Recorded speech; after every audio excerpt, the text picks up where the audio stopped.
Do you constantly flip-flop in your relationships as a fearful avoidant attachment style? Well, in this video, I'm going to take you through why, because I think one of the most enlightening parts of learning about this is the fact that the flip-flopping back and forth hot and cold cycle is actually most exhausting for you as the fearful avoidant. It's actually really difficult to go back and forth through that all the time.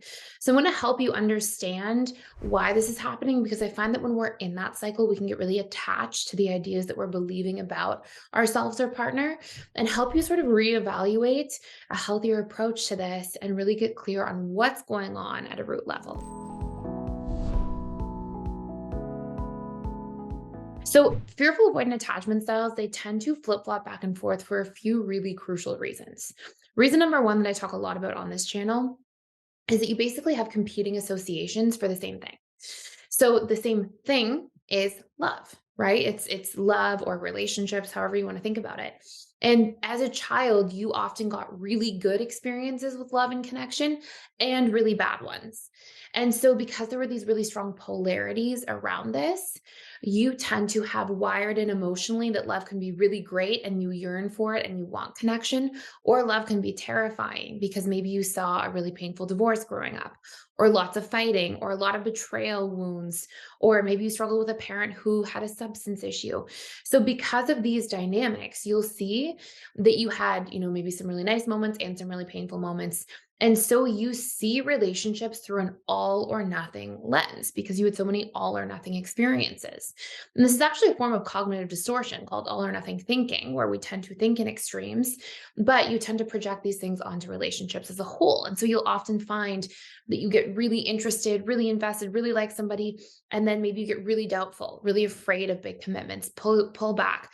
And you may find as well that you go through this, what I like to call the justification cycle of getting closer and the justification cycle of pulling further away. So you may do things and say, like, well, if I don't see my partner this weekend because we haven't been spending much time together, I am probably going to break up with them and not spend time with them at all. So I'd better go above and beyond to see them this weekend. But it can actually be like you're more on your anxious side when you're doing that. You're like justifying doing like really big things to get connection. Or you may, on the other hand, be like, oh, well, I really need this person to get away from me. They are too close and it makes me feel claustrophobic. And you can really justify like pushing them away when things are in a really good space.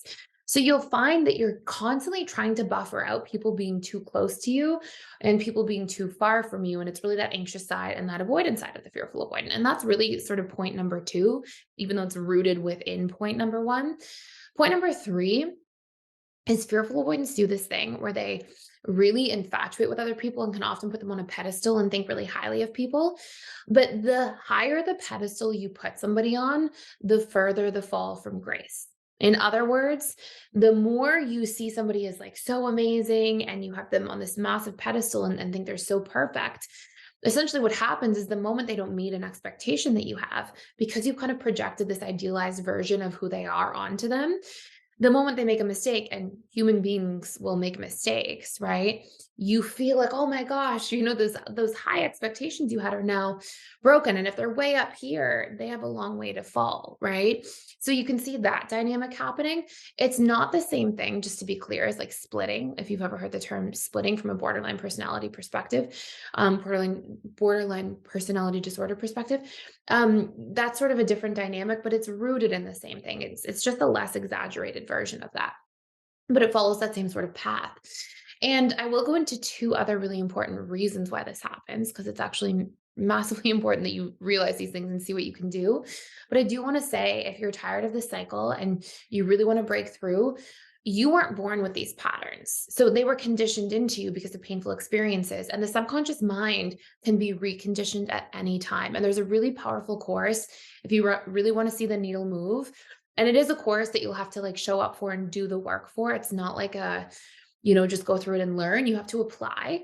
But it's about 2.5 hours long. It's called the Emotional Mastery and Belief Reprogramming course. It goes deep. You will definitely get some maybe confronting insights, like some things that are really going to make you aware about yourself and the depths of you. But it's also going to be exactly what you need to do the reconditioning and transform. And it's really going to pull up anything that's unresolved, help you really take a clear look at it, and then have the exact steps to recondition it. And it will deal with these root issues of competing associations about the same thing, and fears and core wounds and issues around betrayal and unmet needs. Like, it will really help you move through these things in a very short period of time. It's definitely a course. It's probably one of our more deep courses at PDS, and it's definitely a course you can still get through, I would say, within 14 days. And by the way, we have a 14-day free trial to PDS, and it will give you access to that course and all other 60 courses at the Personal Development School, along with daily access to events. So webinars with me 3 days a week. We've got amazing trained coaches and facilitators. We've got community events all the time to practice with our facilitators and coaches. So there's tons of stuff in there to really assist you in your growth, your healing, and to really move to that next level. So if you want to check any of it out, that link for the free trial is down below. So the other two really big things, and it's just for Mental Health Month for May, by the way. So it's a one-off, if that makes sense. So the other thing that you really want to understand is that what happens is when you've got these sort of all or nothing thinking patterns, because fear avoidants have these really strong core wounds, when they put somebody on a high pedestal and think so strongly of them, what happens too is when somebody disappoints you, what usually happens is they actually catalyze a core wound that was dormant. So think of it this way: if you've got these stored painful ideas about yourself because of past traumas, a betrayal core wound, feeling not good enough or unworthy, many different core wounds fearful avoidants have around fear of being trapped or helpless or powerless or unsafe.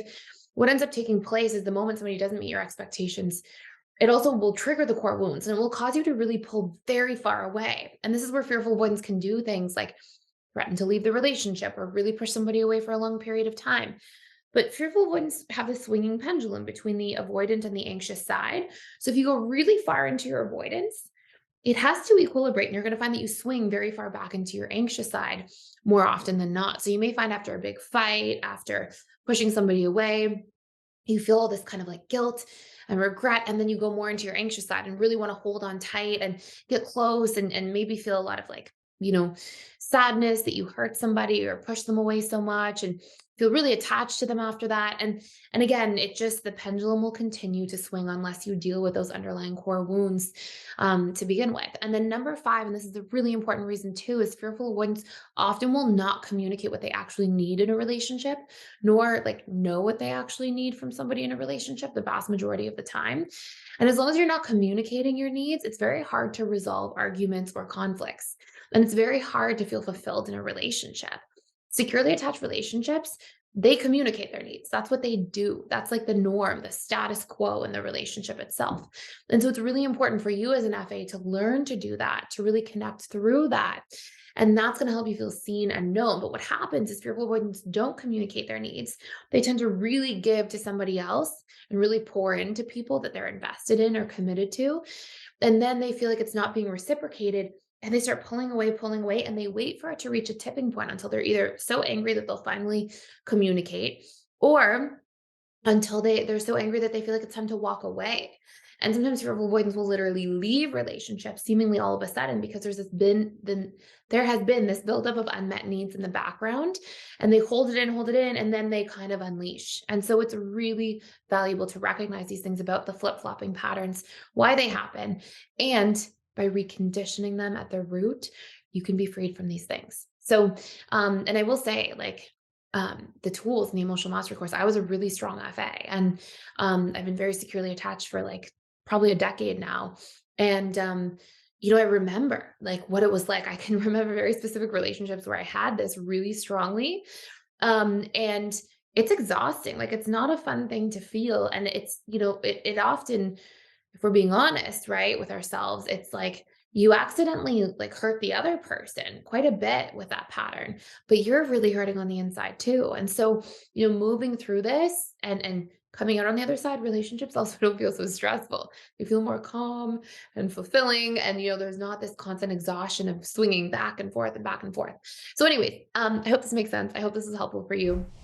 And if you're enjoying this channel, please like, share, and subscribe, and don't miss out on the 14-day free trial. Come in, take some courses, pick up the courses on the view courses section you've been wanting to take, that you were like been interested in for a long time, haven't had the chance. 14 days is more than enough time to get through 1 or 2, and join me in the webinars, join our team in the events, and really would love to see you. And so you can go into the webinar calendar and see what's in there too, and join in for those. So anyways, I hope you enjoy. Thank you so much for watching, and I will see you in the next video.